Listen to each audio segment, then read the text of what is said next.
अरे पहले से मुंड बनैने छी बउआ, अरे पी के तू आयल छही दारू रे महुआ। केकरा लगे भी लटैक के, फेरे केकरा लगे भी लटैक के। होली में आयल छई भैया के साली, डालबै रंग पटक पटक के। होली में आयल छई भैया के साली, डालबै रंग पटक पटक के।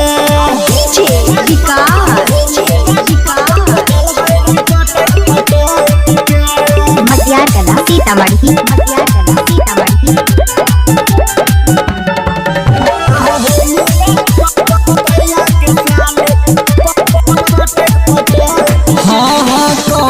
साली में आधा छे हकरे, जानतो सारू तक करतो सकरे।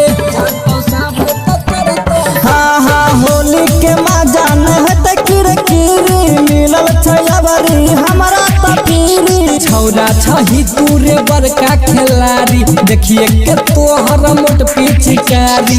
भागै छौ झटक झटक के, होली में आयल छई भैया के साली, डालबै रंग पटक पटक के। होली में आयल छई भैया के साली, डालबै रंग पटक पटक के।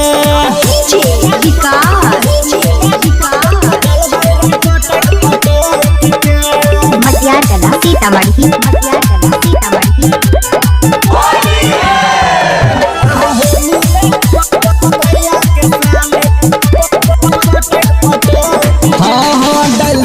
चोली में रंग नीचा ऊपर, भैया के साली त लगे छौ सुपर।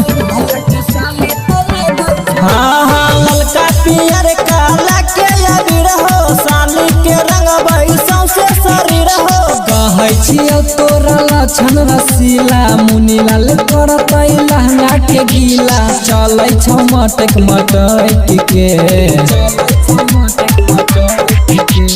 होली में आयल छई भैया के साली, डालबै रंग पटक पटक के।